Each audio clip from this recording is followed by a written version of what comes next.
Hello students, आज की video में बात करने वाले हैं गुणनखंड यानी फैक्टर से रिलेटेड क्वेश्चन के बारे में। यह हमारा गुणनखंड का पार्ट 3 है। इसके पहले हमने पार्ट 2 को डिस्कस कर लिया है और पार्ट 1 को भी डिस्कस किया है। अगर आप लोगों ने वो नहीं देखे हैं तो उनको जाकर आप पहले देख लीजिए, क्योंकि हमने यहाँ पे गुणनखंडों को बिल्कुल बेसिक तरीके से डिस्कस करना सिखाया है। ठीक है, तो चलिए बिना देरी के वीडियो को स्टार्ट करते हैं और गुणनखंड पार्ट 3 में कुछ इंपॉर्टेंट क्वेश्चन को डिस्कस करते हैं। और आपको फिर से बता रहा हूँ कि ये क्वेश्चन आपके बिल्कुल बेसिक लेवल से ही होंगे। ठीक है, तो चलिए यहाँ पे सबसे पहला क्वेश्चन दिया कि 15xy माइनस 3x अपॉन में 5y माइनस 1 का गुणनखंड हमें करना है, यानी फैक्टर करना है, यानी इसे सिंपलीफाई करना है। ये कहने का मतलब यहाँ पे है। तो सबसे पहले यहाँ पे देखिए ऊपर दो पार्ट हमारे हैं, तो इन दोनों पार्टों में देखेंगे कि हमारा कौन सा पार्ट कॉमन है। तो सबसे पहले गिनती का पार्ट देखेंगे तो यहाँ पे 15 गिनती में है और यहाँ पर 3 है। तो 15 और 3 जो दुखी हैं हमारे, ये दोनों की दोनों 3 के पहाड़े में आते हैं, यानी 15 से हमारा 3 कॉमन है और 3 से तो हमारा 3 कॉमन है। तो सबसे पहले हमारा जो कॉमन पार्ट मिलेगा वो हमारा 3 मिलेगा, क्योंकि 3 पच्चे 15 यानी डिवाइड होना चाहिए। जो भी आपके नंबर हो, ऐसा नंबर आपका कॉमन होगा वो जो आपको संख्याओं को डिवाइड कर देगा। तो 3 पच्चे 15 आपको कॉमन मिल जाएगा और 3 एकम 3 कॉमन मिल जाएगा। फिर इसके बाद देखिए यहाँ पे इस पार्ट में यहाँ पे x है, इस पार्ट में भी x है, तो आपका x भी साथ में कॉमन मिल जाएगा। इस पार्ट में y है लेकिन इस पार्ट में y नहीं है, तो y कॉमन नहीं मिलेगा, यानी कॉमन पार्ट जो आपका होगा वो 3x होगा। ठीक है, अब हम यहाँ पे देखिए 3 है और यहाँ पे क्या है x है, तो 3 पच्चे 15, तो गिनती का पार्ट जो बचेगा वो 5 बचेगा। एक x यहाँ पर है, एक x यहाँ पे है, तो ये तो कॉमन में निकल जाएगा और बचेगा खाली क्या आपका y बचेगा।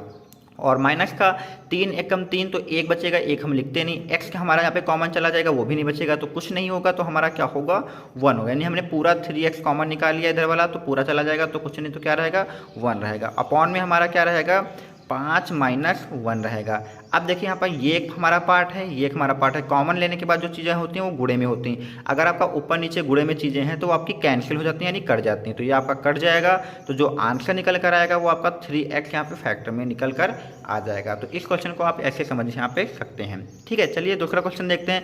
दूसरे क्वेश्चन में देखिए यहाँ पे दो पार्ट यहाँ पे दिए गए हैं, तो इसमें भी हम यहाँ पे देखेंगे कि कौन सा पार्ट हमारा कॉमन है। तो देखिए यहाँ पे a 2 है और यहाँ पर a 1 है, तो यानी एक a हम यहाँ से कॉमन ले सकते हैं।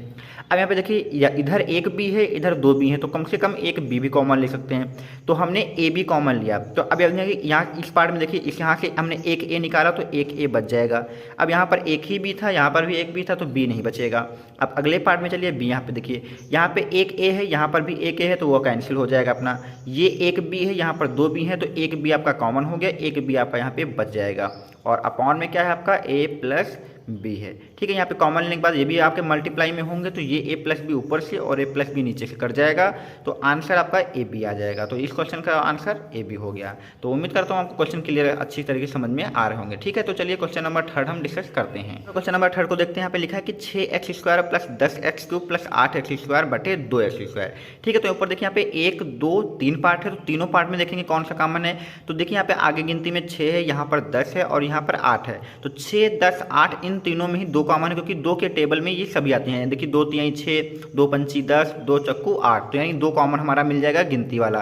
फिर देखिए यहाँ पर x कितने हैं 2 हैं, यहाँ पर x कितने हैं 3 हैं, यहाँ पर x कितने हैं 2 हैं, तो कम से कम सब में x 2 तो हैं, तो 2x भी हमारे कॉमन हो जाएंगे, तो 2x स्क्वायर हमारा कॉमन पार्ट हो जाएगा। अब बचेगा क्या 2 तिहाई 6, तो यहाँ पे 3 बचेगा, 2x स्क्वायर यहाँ पे है, 2x स्क्वायर यहाँ भी है, तो पूरा पूरा निकल जाएगा। अगले पार्ट में देखिए यहाँ पे 2 पंची 10, तो ये 5 बचेगा। x यहाँ पे 2 है, यहाँ पे x 3 है, तो एक x यहाँ पर का ज़्यादा है, तो एक x बच जाएगा। इस पार्ट में आ जाइए 2 चौके 8, कितना 2 चौके 8, तो आपका 4 बच जाएगा। और x स्क्वायर तो आपका कॉमन है, तो x स्क्वायर तो ऐसे ही निकल जाएगा। ठीक है, आप चाहते तो 6x स्क्वायर 8x स्क्वायर पहले जोड़ लेते फिर कॉमन लेते, या फिर आप ऐसे भी कॉमन ले सकते हैं, कोई दिक्कत की बात नहीं है। ठीक है, ये आपका 2x स्क्वायर आ जाएगा। अब ये भी आपका गुणे में होगा, तो ये भी देखिए 2x स्क्वायर गुणे वाला, और ये आपका नीचे वाला ये भी कट जाएगा। अब देखिए यहाँ पे 5x है, तो 5x लिख लीजिए, और ये 4 और आपका ये 3, तो 4 और 3 आपका कितना हो जाएगा 7 हो जाएगा। तो इसका आंसर आपका 5x प्लस 7 हो जाएगा। ठीक है, क्वेश्चन नंबर 4 को डिस्कस करते हैं फ्रेंड्स। यहाँ पे देखिए लिखा है 4x square minus 4y square. तो इस पार्ट में देखिए यहाँ पे x है, इस पार्ट में आपका y है, तो कॉमन तो यहाँ पे x y तो हो ही नहीं। अगर यहाँ पे x है तो यहाँ भी x होना चाहिए था, अगर यहाँ y है तो यहाँ भी y होना चाहिए था, लेकिन नहीं है ऐसा। सिर्फ गिनती वाला पार्ट कॉमन, देखिए यहाँ 4 है, यहाँ भी 4 है, तो इस 4 को हम बाहर निकाल लेते हैं। तो बचेगा क्या हमारा एक्स स्क्वायर बचेगा माइनस वाई स्क्वायर बचेगा, और बटे में आपका क्या रहेगा, एक्स माइनस वाई रहेगा। ठीक है, ये आपका गुणे में ही माना जाएगा। अब देखिए यहाँ पे x square minus y square को हम क्या लिख सकते हैं, इसके लिए आपको एक फार्मूला दिखाता हूँ। आप पहले इस फार्मूले को समझिए। यहाँ पे देखिए ए स्क्वायर माइनस बी स्क्वायर लिखा है। अगर कभी भी आपका आगे संख्या ए स्क्वायर है और पीछे बी स्क्वायर टाइप का है तो क्या होगा, एक ब्रैकेट में आपको ए प्लस बी लिखना है, गुणे में दूसरे ब्रैकेट में ए माइनस बी लिखना है। ठीक है, देखिए यहाँ पे एक जैसा मिल रहा है, यहाँ पे a square minus b square है, यहाँ पे x square minus y square है। तो इन्हीं नंबरों को एक बार प्लस में लिखना है, एक बार माइनस में लिखना है। तो हमारा x square minus y square का क्या होगा, एक्स प्लस वाई एक ब्रैकेट में होगा, दूसरे ब्रैकेट में हमारा क्या होगा, एक्स माइनस वाई होगा। आप समझ गए होंगे मैं आपको क्या समझाना चाह रहा हूँ। ठीक है, तो x square minus y square को हमने क्या लिखा है, x plus y x minus y. जैसे यहाँ पे a square minus b square क्या था, ए प्लस बी और ए माइनस बी था, उसी प्रकार से हमने इसको भी लिख दिया।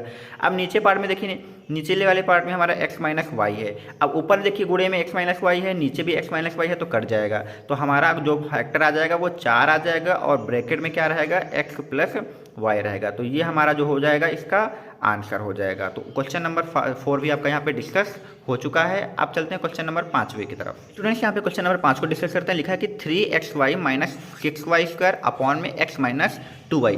तो सबसे पहले इन दोनों में देखते हैं हम गिनती वाला कॉमन क्या है। तो यहाँ पे 3 है, यहाँ पे 6 है। तो 3 और 6 का हमारा जो होगा कॉमन वो 3 होगा, क्योंकि 3 के टेबल में दोनों आते हैं। 3 एकम 3, 3 दूनी 6। तो गिनती वाला हमारा 3 कॉमन हो जाएगा। अब इधर देखिए x है, लेकिन इधर x नहीं है, तो x कॉमन हमारा नहीं हो पाएगा। इधर y 1 है, इधर y 2 है, तो एक y कॉमन हो जाएगा। तो 3y हमारा कॉमन हो गया। अब 3y यहाँ से निकल जाएगा, 3 निकल गया, y निकल गया, तो क्या बचेगा, x बचेगा। अब यहाँ पे देखिए 3 दूनी 6, तो आपका ये 2 बचेगा। एक y निकल जाएगा, एक y बच जाएगा, क्योंकि यहाँ पे y 2 है, और नीचे आपका क्या है, x माइनस 2y है। ठीक है, तो ये आपका यहाँ पे इस प्रकार से आ जाएगा। इसके अलावा यहाँ पे आप कुछ कर नहीं सकते हैं, तो इसका आंसर जो आपका होगा यही हो जाएगा। अगर यहाँ पर प्लस होता तो ये दोनों एक दूसरे से कैंसिल हो जाते हैं। सॉरी, यहाँ पे प्लस है, यहाँ पे देखिए ये बीच में माइनस लगा था, हमने यहाँ पे गलती से क्या लगा दिया है, प्लस लगा दिया। तो ये भी आपका माइनस है और ये भी आपका माइनस है, तो ये तो कैंसिल हो जाएंगे, और आंसर में आपका क्या आ जाएगा, आंसर में आपका 3y आ जाएगा। तो एक मिस्टेक गलती से हो गई थी, क्योंकि यहाँ पे माइनस था, तो हमें यहाँ पे माइनस लगाना चाहिए था, और ये माइनस होगा, ये माइनस होगा, तो दोनों एक जैसे हैं, तो आपके कैंसिल हो जाएंगे। ठीक है, तो चलिए आपका आज का अगला क्वेश्चन करते हैं। क्वेश्चन नंबर 6 को डिस्कस करते हैं। ये थोड़ा आपका लेंदी होगा, क्योंकि एक फॉर्मूले पे बेस है, इसको समझने की कोशिश करते हैं। देखिए यहाँ पे लिखा है 8x cube minus 27y cube. तो यहाँ पे x का क्यूब है, y का क्यूब है। तो इसके पहले देखिए यहाँ पे 8 भी किसी का क्यूब होता है। 8 जो आपका क्यूब होता है वो 2 का क्यूब होता है। तो 2 का क्यूब जो आता है वो कितना आता है, 8 आता है। तो इसको भी हम क्यूब बना सकते हैं। तो 8x क्यूब को हम चाहें तो ऐसे लिख सकते हैं, 2x का क्यूब। अब देखिए 2 का क्यूब करेंगे तो 8 आएगा, x का तो क्यूब है ही है। ठीक है, इसी प्रकार से देखिए 27 जो आपका है वो 3 का क्यूब है। 3 का क्यूब करेंगे तो 27 आएगा। तो इसको भी हम 27 को क्या करेंगे, 3y लिखेंगे और इस प्रकार से यहाँ पे क्यूब लगा देंगे। ठीक है, तो अब देखिए 3 का क्यूब करेंगे तो 27 आ जाएगा, y का क्यूब करेंगे तो y क्यूब ही आएगा। तो इस प्रकार से हम यहाँ पे इसको लिख सकते हैं। नीचे देखिए आपका क्या है, 4x square plus 9y square और प्लस 6xy, ये आपका यहाँ पे लिखा हुआ है। इसमें भी आपका एक फॉर्मूला बनेगा, a cube minus b cube का बनेगा। यहाँ पे देखिए ये पूरे पार्ट को हम क्या मानेंगे, a मानेंगे, इस वाले पूरे पार्ट को क्या मानेंगे, b मानेंगे। तब हमारा a cube minus b cube का फॉर्मूला बन जाएगा। आप फॉर्मूला देख लीजिए, a cube minus b cube का जो सूत्र होता है वो ब्रैकेट में a माइनस बी होगा, और अगले ब्रैकेट में a square plus b square plus a b होता है। तो इसी फॉर्मूला को यहाँ पे अप्लाई करते हैं। क्या होगा हमारा a cube minus b cube का, a minus b, a square plus b square plus a b. तो यहाँ पे देखिए a की जगह पे ये है, b की जगह पे ये है, तो सबसे पहले क्या लिखेंगे हम, a माइनस बी। तो a हमारा 2x है और माइनस बी हमारा कितना माना है हमने, 3y माना, तो ये आ जाएगा। दूसरे ब्रैकेट में a स्क्वायर, तो a स्क्वायर मतलब हमारा 2x का क्या करेंगे हम यहाँ पे, 2x का भी स्क्वायर करेंगे, और प्लस यहाँ पे b स्क्वायर मतलब 3y का स्क्वायर करेंगे, तो 3y का भी पूरा स्क्वायर होगा, और प्लस में a हमारा 2x है और b हमारा 3y है, तो ये करेंगे, और पूरे का ब्रैकेट रहेगा यहाँ पे। ठीक है, ये पूरे का ब्रैकेट रहेगा, और अपॉन में आपका क्या रहेगा, 4x square plus 9y square और प्लस 6xy, ये आपका यहाँ पे रहेगा। ठीक है, तो अगला ब्रैकेट में हम यहाँ पे लिख रहे हैं 2x माइनस 3y, एक ब्रैकेट में लिखेंगे, और अगले ब्रैकेट में देखिए यहाँ पे 2 का स्क्वायर करेंगे तो 4 आएगा, और इसके साथ में x स्क्वायर है तो ये भी लिख लेंगे x स्क्वायर। फिर इसके बाद देखिए 3 का स्क्वायर करेंगे तो आपका 9 आएगा, और उसके साथ में y स्क्वायर रहेगा। फिर यहाँ पे देखिए 3 दूनी 6 हो जाएगा, और x y आपका यहाँ पे ये हो जाएगा, और अपान में देख लीजिए क्या है, अपान में भी आपका 4x स्क्वायर प्लस 9y² और प्लस 6xy ये आपका है। तो ये दोनों ऊपर आपके सेम है, इनके बीच में मल्टीप्लाई है तो ये आपके कैंसिल हो जाएंगे क्योंकि एक जैसे हैं। तो आंसर में जो आपका बचेगा वो 2x - 3y यहाँ पे आंसर बच जाएगा। तो ये आपके सारे यहाँ पे गुणनखंड मैंने आपको यहाँ पे सॉल्व करा दिए हैं। तो ये आपका पार्ट 3 कंप्लीट होता है। इसके बाद हम यहाँ पे द्विघात समीकरण के गुणनखंडों को नेक्स्ट वीडियो में डिस्कस करेंगे। अगर वीडियो पसंद आए तो चैनल को लाइक, सब्सक्राइब और दोस्तों में शेयर करिए।